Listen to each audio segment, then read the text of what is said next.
I know exactly what you have been told your entire life. You have been told that you are too sensitive. You have been told to toughen up. You have been told, probably more times than you can remember, not to take things so personally. You have likely spent years apologizing for your tears, apologizing for reacting the way you do, apologizing for feeling things before you can explain them. But I am here to tell you something important. The diagnosis you were given was wrong. There is nothing wrong with you. You are not weak. You are not fragile. And you are not a mistake. Psychologists have a name for people like you. They call you a highly sensitive person. But I prefer a different term. You are a super sensor. While most people are recording life in standard definition, your brain is recording in ultra high resolution. And today, we're going to look at the neuroscience that explains why your sensitivity is not a defect. It is a high-performance radar system. To understand yourself, we have to talk about your hardware, because this is not just a personality trait. It is biology. Research shows that your brain processes information differently from roughly 80% of the population. Think of the human brain like a camera. Most brains are designed to record the world in standard definition. Clear enough, efficient, practical. They capture what is necessary and discard the rest to conserve energy. But your brain is operating on a different setting. It is recording in 8K resolution. Neuroscience has identified several specific upgrades in your system that explain why life feels more intense for you. The first upgrade is something called low latent inhibition. Most brains are designed to filter out the majority of sensory information. They ignore background noise. They dismiss subtle details. They focus only on what seems immediately relevant. But your brain does not filter as aggressively. It treats far more information as meaningful. You process the texture of the chair you're sitting on, the hum of a nearby appliance, the emotional tone of the person next to you, all at the same time. This is why you can feel overwhelmed quickly, but it is also why you notice patterns, inconsistencies, and quiet beauty that others completely miss. Your system is not broken. It is simply more open. The second upgrade involves your mirror neurons. Mirror neurons are responsible for empathy. They allow us to understand how other people feel. For most people, this process is limited. But for you, these neurons are far more active. You do not just recognize that someone is sad. You feel their sadness in your own body. You are not imagining this. Your brain is literally simulating their emotional state. You are an emotional sponge in a world that spills constantly.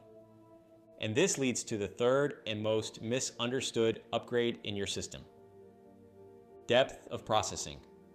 Psychologists sometimes call this the pause to check strategy. In conversations or decision making, you may feel slower than others. You may hesitate. You may replay moments in your mind afterward, and you may have been told that you overthink. But here is what the science actually shows. You are not slow. You are thorough. While others engage in shallow processing, reacting only to what is immediately visible, your brain is doing something much more complex.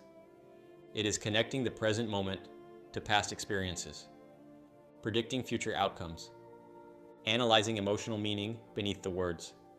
You are not hesitating because you are confused. You are hesitating because your brain is running a detailed simulation to reduce harm and error. That is not a flaw. That is high-level computation. Now you might wonder, if this makes life harder, why does this trait exist at all? If sensitivity were a weakness, natural selection would have eliminated it long ago. But it didn't. It preserved it. Why? Because every group needs more than strength and speed. In early human societies, bold and risk-taking, individuals were essential for survival. They hunted, They defended. They acted quickly. But a group made only of warriors would not last. They would rush into danger without foresight. They would miss subtle threats. They would ignore emotional fractures until it was too late. The group needed advisors, people who noticed the weather shift before the storm, people who sensed deception before betrayal, people who felt tension before conflict erupted. That was you. What you have been taught to see as weakness is actually an early warning system. The problem is that modern society is not built for this system. It is loud, fast, aggressive. It rewards emotional numbness and constant stimulation. That is why you often feel out of place. But being out of place does not mean you are without value. Carrying this radar comes with a cost. Because you process so deeply, your capacity fills faster. When you suddenly shut down, withdraw, or need to be alone in silence, that is not you being dramatic. That is your system reaching its limit. Your internal memory is full. Your processing load is maxed out. Psychology uses a powerful metaphor to explain this difference. Most people are like dandelions. They are resilient. They can grow almost anywhere. They are relatively unaffected by their environment. But you are an orchid. In harsh, noisy, or emotionally toxic environments, orchids struggle more than dandelions. And for years, you may have blamed yourself for that. But research shows something important. When orchids are placed in the right environment, they do not just survive.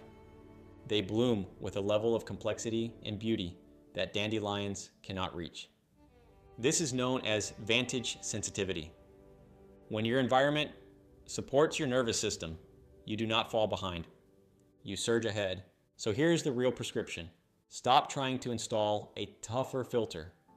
You cannot change your biology, and you should not want to. The world has enough numbness. We do not need you to feel less. We need you to feel wisely. Protect your boundaries. Honor your need for quiet. Recover before overload, not after collapse. And the next time someone tells you that you are too sensitive, pause, take a breath, and remember this. You do not have a defect. You are simply seeing more of reality than most people are prepared to notice. And in a world that increasingly avoids feeling, that ability is not a burden.